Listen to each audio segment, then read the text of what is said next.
नमस्कार। अब हम डिस्कस करेंगे हेरिडिटरी स्फेरोसाइटोसिस के बारे में।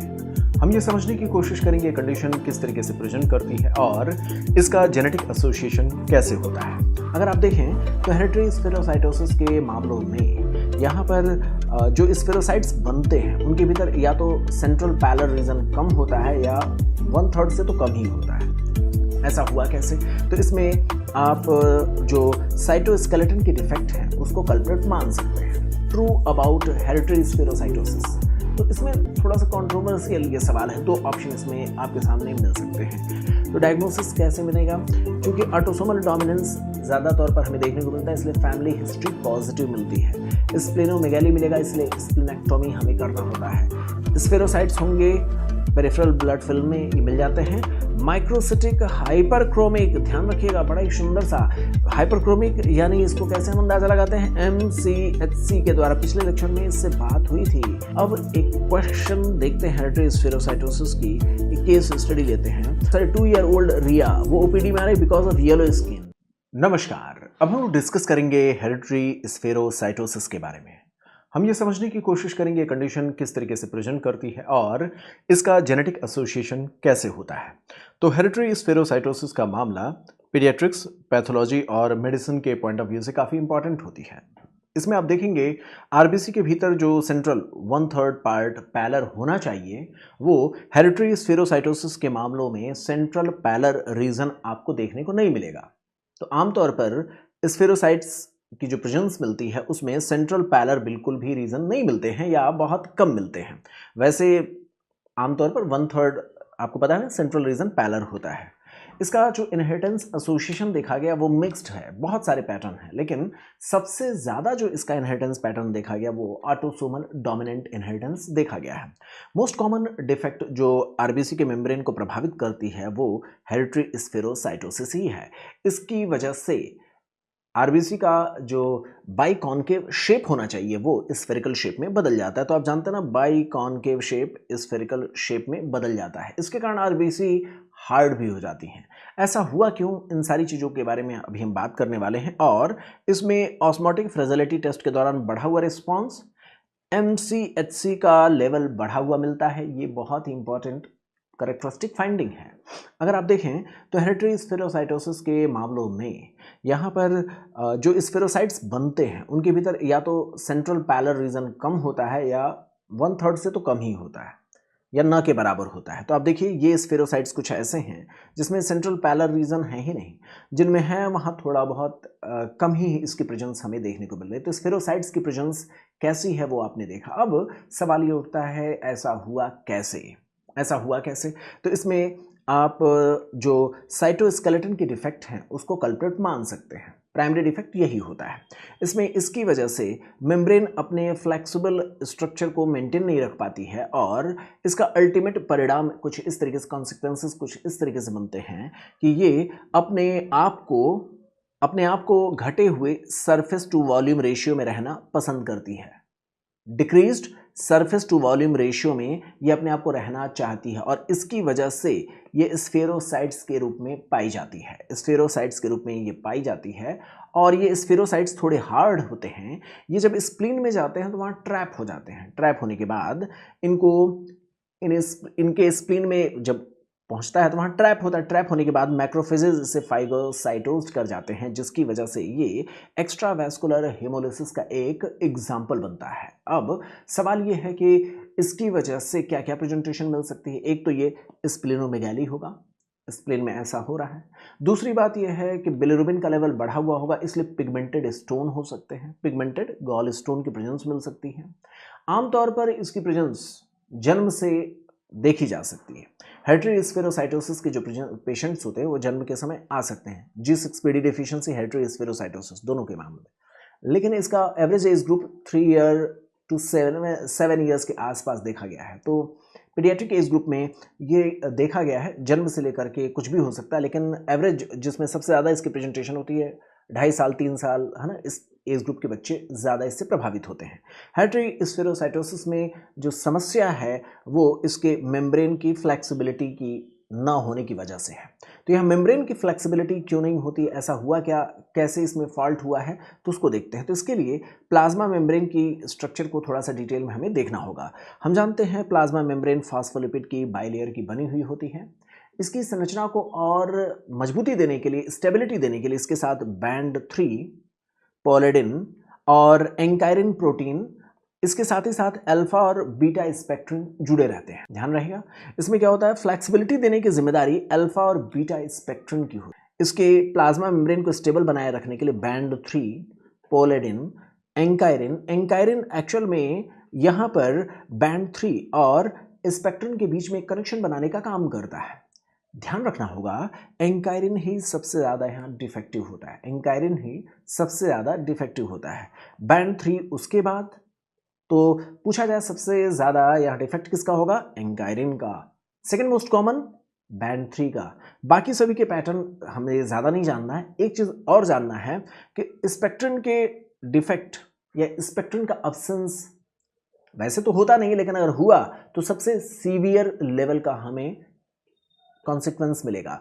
तो स्पेक्ट्रिन प्रोटीन का अब्सेंस या फॉल्टी होना सबसे सीरियस कॉन्सिक्वेंसेस देता है, लेकिन सबसे कॉमन जो यहाँ फॉल्ट होता है वो एंकाइरिन प्रोटीन के भीतर देखा गया है। तो इस तरीके से हेरेडिटरी स्फेरोसाइटोसिस के जेनेटिक एसोसिएशन को हम समझ सकते हैं। तो यहाँ डिफेक्ट क्या हुआ, एंकाइरिन प्रोटीन में, यही सबसे कॉमन है और ऑटोसोमल डोमिनेंट इनहेरिटेंस पैटर्न ये दर्शाता है। बैंड 3 ऑटोसोमल डोमिनेंट ये भी इनहेरिटेंस पैटर्न दर्शाता है। सेकेंड मोस्ट कॉमन ये फॉल्ट होता है। नॉर्मल जो आरबीसी की फ्लेक्सिबिलिटी होती है वो स्पेक्ट्रिन प्रोटीन की वजह से होती है, स्पेक्ट्रिन प्रोटीन की वजह से होती है। अगर ये फॉल्टी हो गया, ये दिक्कत में आया, तो आप देखेंगे इसकी प्रेजेंस प्रभावित करती है आरबीसी की फ्लेक्सिबिलिटी को। इसलिए स्पेक्ट्रिन का अगर फॉल्ट होता तो ज़्यादा सीरियस कॉन्सिक्वेंसेस मिलते हैं। इसमें अगर अल्फा स्पेक्ट्रिन का फॉल्ट होता है तो ऑटोसोमल रिसेसिव, बीटा का हुआ तो यहाँ पर ऑटोसोमल डोमिनेंट। बाकी प्रोटीन 4.2 जिसे पैलेडिन कहते थे वो भी ऑटोसोमल रिसेसिव इनहेरिटेंस पैटर्न रख सकती है। इतना विस्तार में बात करने का कोई मतलब नहीं है, आप सिर्फ ये समझें मोस्ट कॉमन किसका होता है, एंकाइरिन का डिफेक्ट, जो कि ऑटोसोमल डोमिनेंट इनहेरिटेंस दर्शाता है, ये सिर्फ याद रखना। दूसरा, फ्लेक्सिबिलिटी किसकी वजह से होती है, स्पेक्ट्रिन की वजह से होती है।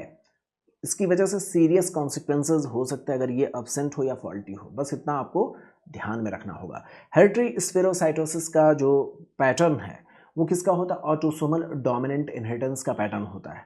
मोस्ट कॉमन हेरेडिटरी स्फेरोसाइटोसिस एंकाइरिन की डिफिशियंसी की वजह से होता है। यहाँ पर सीवियर की अगर बात करें तो अल्फा स्पेक्ट्रिन के डिफिशियंसी होने पर सबसे सीरियस कॉन्सिक्वेंसेस मिलते हैं। अब जिप में पूछा गया question, shape of RBC is biconcave due to, अब आप जानते हैं इसमें आंसर होगा स्पेक्ट्रिन, स्पेक्ट्रिन की वजह से ऐसा होता है। आमतौर पर ये जो मेम्ब्रेन की स्ट्रक्चर को फ्लेक्सिबल और स्टेबल बनाने वाले प्रोटीन अगर एब्सेंट हैं या फॉल्टी हैं तो इसके कारण होगा क्या, आरबीसी की मेम्ब्रेन का शेप बदल जाएगा, स्पेशल शेप स्फेरोसाइट्स के रूप में देखने को मिलेगा। अब ये रिजिड हो जाते हैं, इसकी वजह से जब नैरो पाथ से गुजरते हैं तो अपने शेप में परिवर्तन नहीं ला पाते हैं। इसकी वजह से आरबीसी यहाँ पर ट्रैप होने का रिस्क रखते हैं। कहाँ पर, स्प्लीन में, स्प्लीन में ट्रैप रखते हैं, ट्रैप होने का रिस्क रखते हैं। मैक्रोफेजेस उसे इनगल्फ कर लेते हैं, इसके कारण हेमोलिसिस होती है जो स्प्लीन में होती है, इसलिए इसे एक्स्ट्रा वैस्कुलर हेमोलिसिस कहते हैं। ओवरऑल क्लिनिकल प्रेजेंटेशन जो हमें मिलता है वो जॉन्डिस का, पिगमेंटेड गॉल स्टोन का, स्प्लीनोमेगाली का, अनीमिया का मिलता है। अनीमिया यहाँ बहुत ज़्यादा सीवियर नहीं होता है, इसलिए आमतौर पर गार्जियंस जो आते हैं 3 साल से लेकर 7 साल के बीच में आते हैं। हालांकि इसकी प्रेजेंटेशन जन्म से हो सकती है, ध्यान रखिएगा, लेकिन माइल्ड अनीमिया होने के नाते शुरुआती दौर में गार्जियंस को पता ही नहीं चल पाता है। तो आप देखेंगे हेरेडिटरी स्फेरोसाइटोसिस या G6PD डिफिशियंसी के जो मामले होते हैं वो जन्म के समय भी प्रेजेंट कर सकते हैं। सिकल सेल एनीमिया का प्रेजेंस 6 मंथ से ज़्यादा उम्र के बच्चों में ही देखा गया है। PNH का मामला 40 से 50 साल की उम्र के लोगों में देखने को मिला है। तो इसमें adult age group 40 to 50 years की एज ग्रुप की प्रेजेंस हमें हेरेडिटरी स्फेरोसाइटोसिस में, तो जन्म के समय सिकल सेल एनीमिया 6 मंथ के बाद, PNH का मामला एडल्ट लोगों में। इस तरीके से आपको याद रखना है 40 to 50 ईयर्स की एज ग्रुप में इसकी प्रेजेंस देखने को मिलती है। क्वेश्चन देखते हैं, हेरेडिटरी स्फेरोसाइटोसिस का न्यूबॉर्न है, अपने आप में हिंट मिल गया है, न्यूबॉर्न है, अपने आप में हेल्प मिल गया है। मामला होगा क्या, तो ये मामला हेरिडिटरी स्फेरोसाइटोसिस का है। Jaundice 12 hour after birth develop हुआ है। डॉक्टर ने जब 36 आवर आफ्टर बर्थ उसके सीरम बिलिरुबिन को देखा तो वह 18 mg/dL है। हीमोग्लोबिन देखिए, हीमोग्लोबिन बहुत ज़्यादा कम नहीं होता है, इसीलिए थोड़ा सा लेट हमें इसके बारे में पता चल पाता, लेकिन यहाँ पर जन्म के समय ही ट्रेस हो गया है। तो रेटिकुलोसाइट काउंट 9% है। आप समझ सकते हैं हेमोलिसिस हुआ है, इसके कारण हीमोग्लोबिन कम है और कंपनसेटरी रेटिकुलोसाइट काउंट बढ़ गए हैं। बहुत सारे न्यूक्लिएटेड आरबीसी, वही रेटिकुलोसाइट्स के ही इमेच्योर फॉर्म आप समझ सकते हैं। कुछ स्फेरोसाइट्स ब्लड स्मीयर में मिल रहे हैं। पॉसिबल डायग्नोसिस क्या हो सकता है, आप समझ सकते हैं, ये हेरिडिटरी स्फेरोसाइटोसिस का मामला है। Next question, true about hereditary spherocytosis. तो इसमें थोड़ा सा कंट्रोवर्शियल ये सवाल है, दो ऑप्शन इसमें आपके सामने मिल सकते हैं। Pigment type of gall stone present commonly. दूसरा, diagnosis can be made in neonatal period early by examination of blood film. तो ये भी संभव है, लेकिन जो एज ग्रुप आते हैं वो 3 ईयर के आसपास के होते हैं, तो इसलिए सेकंड क्वेश्चन थोड़ा सा कंट्रोवर्शियल हो जाता है। सेकंड ऑप्शन, इंट्रावैस्कुलर हेमोलिसिस क्या हेरिडिटरी स्फेरोसाइटोसिस में होता है, तो नहीं होता है। आपको पता होना चाहिए एक्स्ट्रावैस्कुलर हेमोलिसिस दर्शाता है। क्या अधिकतर मामलों में ऑटोसोमल रिसेसिव इनहेरिटेंस पैटर्न दर्शाता है? नहीं, ये ऑटोसोमल डोमिनेंट इनहेरिटेंस पैटर्न दर्शाने वाले होते हैं। तो हमारे पास ये दोनों ऑप्शन तो गए। इन दोनों में से एक ऑप्शन जिसे हम बेहतर मान सकते हो, ऑप्शन नंबर ए होगा। कंट्रोवर्शियल है, थोड़ा सा ध्यान रखेंगे। अब एम्स में एक और क्वेश्चन देखिए, थोड़ा सा मैंने कहा था ना 2.5-3 साल 4 साल के एज ग्रुप में चूंकि माइल्ड एनीमिया है, गार्जियन स्टार्टिंग में पकड़ ही नहीं पाते हैं, तो इसके कारण एक क्वेश्चन देखते हैं। 23 ईयर ओल्ड मेल चाइल्ड जो कि अनीमिया की प्रेजेंटेशन है, उनके फादर और पैटर्नल आंटी यानी उनके पापा और बुआ दोनों को ही सिमिलर टाइप ऑफ इलनेस रहा है, यानी ऑटोसोमल डोमिनेंट इनहेरिटेंस रहा है। That was treated successfully by splenectomy. तो आप जानते हैं स्प्लेनोमेगाली हुआ तभी स्प्लेनेक्टोमी करना पड़ा है। तो आप समझ सकते हैं यहाँ जो ट्रीटमेंट का ऑप्शन होता है हेरिडिटरी स्फेरोसाइटोसिस में, ये स्प्लेनेक्टोमी होता है। उनके पेरिफेरल ब्लड स्मीयर में स्फेरोसाइट्स की प्रेजेंस भी देखी गई है। अपने आप आंसर क्लियर हो गया है। चलिए देखते हैं स्फेरोसाइट्स हमें कहाँ कहाँ देखने को मिलते हैं। हेरिडिटरी स्फेरोसाइटोसिस में तो होगा ही, पीएनएच के मामले में भी। जहाँ कहीं भी हेमोलिसिस होती है वहाँ तुरंत कंपनसेशन के दौरान जो आते हैं वो बहुत ज़्यादा स्फेरोसाइट्स की ही उम्मीद आप लगा सकते हैं। पीएनएच का मामला हुआ, ऑटो इम्यून हेमोलिटिक एनीमिया रहा, G6PD डिफिशियंसी हो या एवियो इनकम्पैटिबिलिटी हो या आपका ये हेरिडिटरी स्फेरोसाइटोसिस। चूंकि अर्ली एज ग्रुप की प्रेजेंस है इसलिए हेरिडिटरी स्फेरोसाइटोसिस होगा और इसमें ऑस्मोटिक फ्रेजिलिटी टेस्ट का बढ़ा हुआ रिस्पॉन्स मिलता है। MCHC का भी बढ़ा हुआ वैल्यू मिलेगा, ध्यान रहे, इसमें ये बड़ा ही क्लू पॉइंट होता है। ऑटो इम्यून हेमोलिटिक एनीमिया में हम डायरेक्ट कुम्ब टेस्ट करते हैं, पिछले लेक्चर में इस पर बात हुई थी। तो डायग्नोसिस कैसे मिलेगा? चूंकि ऑटोसोमल डोमिनेंस ज़्यादा तौर पर हमें देखने को मिलता है इसलिए फैमिली हिस्ट्री पॉजिटिव मिलती है। स्प्लेनोमेगाली मिलेगा इसलिए स्प्लेनेक्टोमी हमें करना होता है। स्फेरोसाइट्स होंगे पेरिफेरल ब्लड फिल्म में ये मिल जाते हैं। माइक्रोसिटिक हाइपरक्रोमिक, ध्यान रखिएगा, बड़ा ही सुंदर सा हाइपरक्रोमिक, यानी इसको कैसे हम अंदाजा लगाते हैं? MCHC के द्वारा। पिछले लेक्चर में इससे बात हुई थी कि यहाँ पर छोटे साइज के थोड़े से होते हैं और ज़्यादा कंसंट्रेशन में उसका हीमोग्लोबिन देखने को मिलता है। तो छोटा साइज और हीमोग्लोबिन बहुत ही पास है, इसलिए MCHC की बढ़ी हुई वैल्यू यहाँ पर मिल जाती है। अब ऑस्मोटिक फ्रेजिलिटी टेस्ट में आरबीसी हिमोलाइज्ड होते हैं हाइपोटोनिक सोल्यूशन में, आपको पता होना चाहिए, और इसमें जो रिस्पॉन्स होता है थोड़ा सा बढ़ा हुआ मिलता है। एम्स में एक पूछा गया क्वेश्चन रहा है, रिसेंटली ईओसिन 5 मैलेमाइड टेस्ट कराने की बात कही गई है। रिसेंट टेस्ट के तौर पर एम्स में पूछा गया है कि इस समय वर्तमान समय में हेरिडिटरी स्फेरोसाइटोसिस के मामलों में ईओसिन मैलेमाइड टेस्ट का रिस्पांस अच्छा रहा है। इससे हम सीधे तौर पर स्पेक्ट्रिन के डेफिशिएंसी के बारे में अनुमान लगा सकते हैं।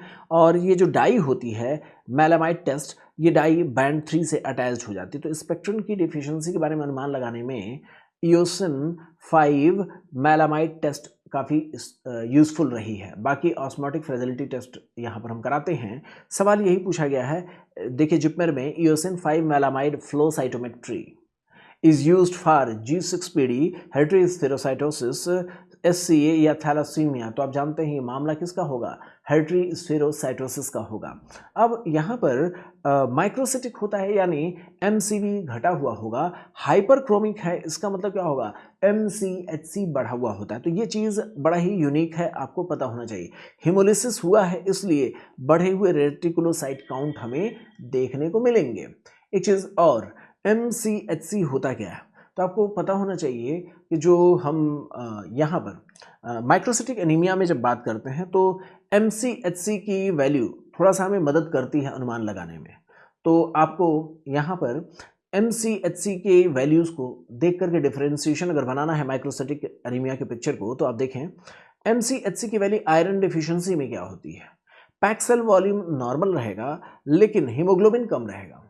यहाँ पर विटामिन B12 डिफिशियंसी होने पर आप देखेंगे हीमोग्लोबिन तो घटा हुआ होगा विटामिन B12 डिफिशियंसी में, लेकिन वहाँ पैक्ड सेल वॉल्यूम बढ़ा हुआ होता है। तो अगर आप अंतर करना चाहते हैं MCHC के आधार पर, तो आप देख सकते हैं इन दोनों में रिस्पॉन्स घटा हुआ होगा, जबकि हेरिडिटरी स्फेरोसाइटोसिस में जो स्फीयर बन जाने की वजह से वॉल्यूम घट जाता है, वो ओवरऑल MCHC की वैल्यू को बढ़ा देता है। इसके कारण अगर आपके सामने क्वेश्चन दिया जाएगा तो उसका हिंट मिल जाता है। एम्स में एक और क्वेश्चन 30 मंथ, मैंने आपसे कहा था ना नियोनेटल पीरियड से लेकर के आगे कोई भी एज ग्रुप हो सकते हैं, लेकिन कॉमनली ये 2.5-3 साल 4 साल वाले बच्चे होते हैं। माइल्ड एनीमिया इसलिए थोड़ा सा लेट में गार्जियन को पता चलता है। तो 30 मंथ ओल्ड फीमेल चाइल्ड है, चूंकि ऑटोसोमल डोमिनेंट इनहेरिटेंस इसलिए जेंडर स्पेसिफिसिटी यहाँ पर कम ही होती है। देखिए फीमेल, इससे पहले मेल चाइल्ड था, कंप्लेनिंग ऑफ जॉन्डिस, इन्वेस्टिगेशन करने पर माइल्ड अनीमिया, बढ़ा हुआ reticulocyte count, RBC without central pallor, और इसमें कॉन्जुगेटेड बिलिरुबिन बढ़ा हुआ, रेटिकुलोसाइट काउंट बढ़ा हुआ। आप समझ सकते हैं ऑप्शन किसकी ओर कह रहा है, हेरिडिटरी स्फेरोसाइटोसिस की ओर ये इशारा कर रहा है। तो ये जितनी भी हमारे पास बात कही गई है ना, कॉन्जुगेटेड बिलिरुबिन का बढ़ा हुआ level, without central pallor RBC, reticulocyte count का बढ़ना, ये माइल्ड अनीमिया का पिक्चर 3 से 4 साल के एज ग्रुप के बच्चे, तो ये हेरिडिटरी स्फेरोसाइटोसिस की कहानी हो सकती है। आपको पता होना चाहिए हेरिडिटरी स्फेरोसाइटोसिस और सिकल सेल एनीमिया के बीच में अंतर करें तो जॉन्डिस की प्रेजेंस दोनों में ही हो सकती है, पिगमेंटेड गॉल स्टोन दोनों में ही हो सकते हैं। लेकिन हेमोलिसिस की बात करें तो हेरिडिटरी स्फेरोसाइटोसिस में हेमोलिसिस बहुत सीवियर नहीं होती है, जबकि सिकल सेल एनीमिया के मामले में बहुत सीवियर हेमोलिसिस होती है। तो एक डिफरेंस हम कर सकते हैं। स्क्रीनिंग का बेहतर मेथड होता है ऑस्मोटिक फ्रेजिलिटी टेस्ट। यहाँ पर हेरिडिटरी स्फेरोसाइटोसिस में ऑस्मोटिक फ्रेजिलिटी टेस्ट स्क्रीनिंग का एक बेहतर मीडियम होता है, मेथड होता है। नॉर्मली RBC आइसोटोनिक होती है 0.9% NaCl के लिए, और हेमोलिसिस 0.5% NaCl पर शुरू हो जाती है, जो आगे बढ़ते बढ़ते 0.3% NaCl पर जाकर के रुक जाएगी। तो आप देखेंगे हेमोलिसिस शुरू हुई और कंप्लीट कब हुई, इतने पर, मतलब यहाँ से शुरू होकर हेमोलिसिस टूटना शुरू हो जाएंगे। डाइल्यूट करने पर 0.5 का डाइल्यूशन मिलते हैं, RBC की मेम्ब्रेन टूटना शुरू हो जाएगी, और उसके बाद इतने लेवल 0.3% तक पहुँचते पर पूरे सारे डिजॉल्व हो चुके होंगे। ये इसका स्क्रीनिंग टेस्ट का मेथड होता है। अब देखिए 10 ईयर ओल्ड यहाँ मेल चाइल्ड है जिसमें क्रॉनिक फटीग है, जॉन्डिस और स्प्लेनोमेगाली की बात कही गई है। इसमें इन्वेस्टिगेशन कराया गया, हीमोग्लोबिन देखिए माइल्ड एनीमिया है, हेमाटोक्रिट की वैल्यू उतनी ज़्यादा डिक्रीज नहीं है, बिलिरुबिन थोड़ा बढ़ा है, कॉन्जुगेटेड बिलिरुबिन आप देख सकते हैं वो लगभग नॉर्मल है, ऑस्मोटिक फ्रेजिलिटी टेस्ट बढ़ा हुआ, कुंभ टेस्ट नेगेटिव हो गया। तो अगर कुंभ टेस्ट पॉजिटिव होता तो ऑटो इम्यून हेमोलिटिक एनीमिया होता, लेकिन यहाँ ऑस्मोटिक फ्रेजिलिटी टेस्ट अगर बता रहे हैं तो ये क्या है, हेरिडिटरी स्फेरोसाइटोसिस का मामला है। तो इस तरीके से हम इसके बीच में अंतर कर सकते हैं। चलिए, तो पैथोजेनेसिस इस डिसऑर्डर का किसके लेवल पर देखने को मिले, क्या DNA के सिंथेसिस के लेवल पर है, क्या एरिथ्रोसाइट्स के साइटोस्केलेटन या मैच्योरेशन या G6PD के लेवल पर है। तो आप जानते हैं ये साइटोस्केलेटन का फॉल्ट हमें देखने को मिलता है। तो ऑस्मोटिक फ्रेजिलिटी टेस्ट का रिस्पॉन्स बढ़ा हुआ हमें कहाँ मिल रहा है, हेरिडिटरी स्फेरोसाइटोसिस के मामले में। घटा हुआ रिस्पॉन्स कहाँ मिलेगा, थैलासीमिया, सिकल सेल एनीमिया और आयरन डिफिशियंसी एनीमिया में इसका घटा हुआ रिस्पॉन्स मिलता है। अगर आप कंफर्मेटरी टेस्ट की बात करें तो हेरिडिटरी स्फेरोसाइटोसिस में आरबीसी के मेम्ब्रेन प्रोटीन की इलेक्ट्रोफोरेसिस कराई जा सकती है। इसमें हम ईओसिन 5 मेलामाइड टेस्ट करा सकते हैं, ईएमटी टेस्ट कहते हैं, जो फ्लो साइटोमेट्री बेस्ड एक टेस्ट होता है। कॉम्प्लिकेशंस क्या हो सकते हैं? देखा गया हेरिडिटरी स्फेरोसाइटोसिस में लगातार टूटते रहने से आरबीसी जब भी ज़्यादा टूटती है तो बाद में कंपनसेशन किस डायरेक्शन में हो रहा है ये भी बहुत मायने रखता है।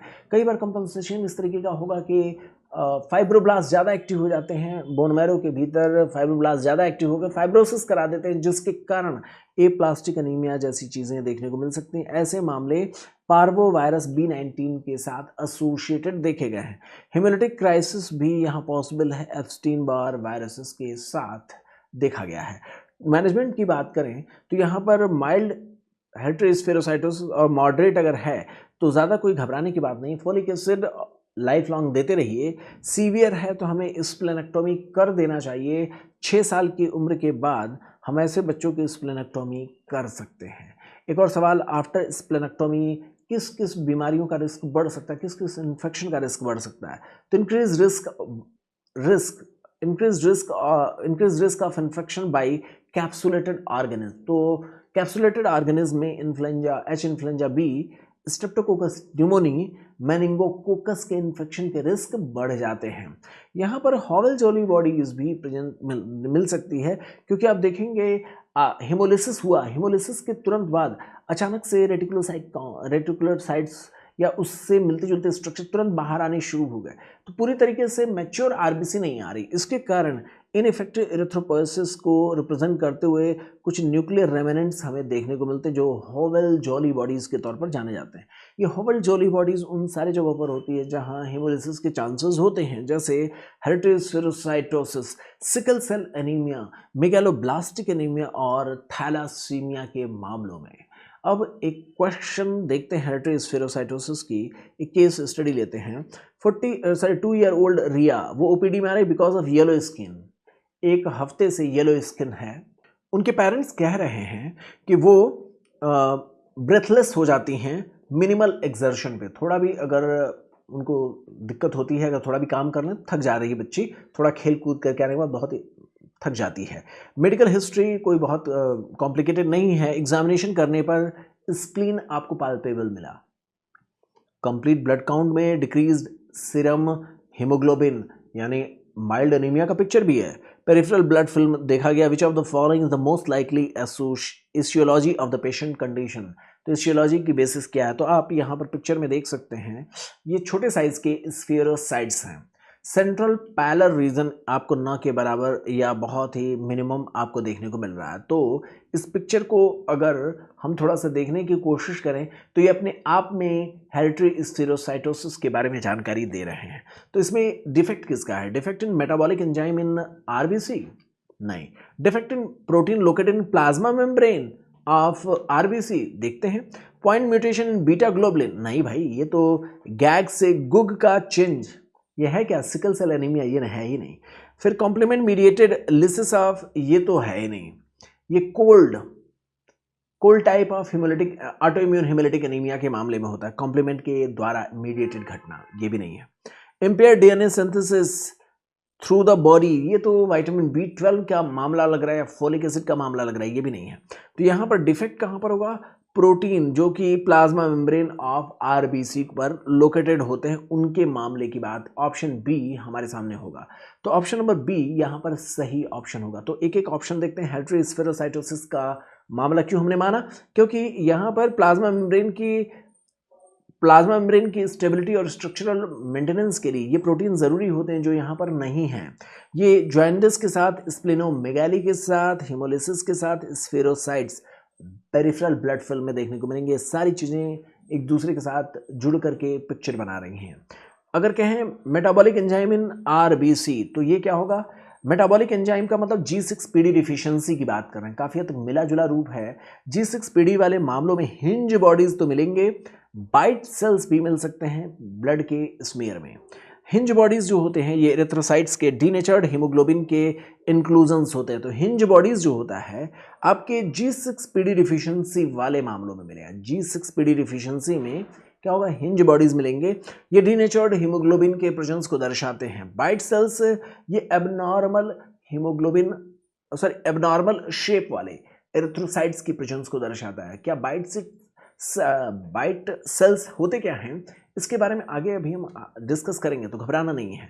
यहाँ कह रहे हैं कि क्या सी ऑप्शन में बीटा ग्लोबुलिन चेन की संरचना में एक अमीनो एसिड्स की जगह पर दूसरा अमीनो एसिड्स आ जाए, ऐसा कोई परिवर्तन इसका कारण है क्या?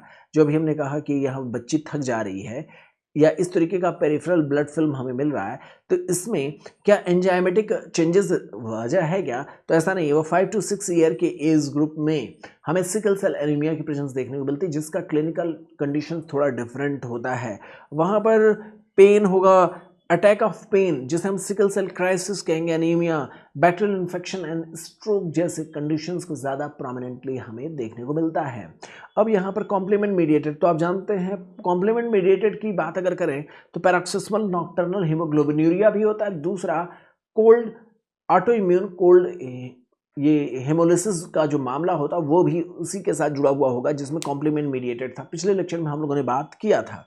इम्पेयर डीएनए सिंथेसिस, तो ये मेगालोब्लास्टिक एनीमिया का मामला हो सकता है, जैसे कि मैंने आपसे कहा विटामिन B9 या B12 की डिफिशियंसी के साथ जुड़ा हुआ ये मामला ऑप्शन नंबर ई का हो सकता है। अब रेड सेल के एंजाइमोपैथी की बात है, तो इसको हम अगले लेक्चर में आपके साथ डिस्कस करेंगे, जिसमें G6PD डिफिशियंसी और पायरुवेट काइनेज की डिफिशियंसी पर आपसे बात करेंगे।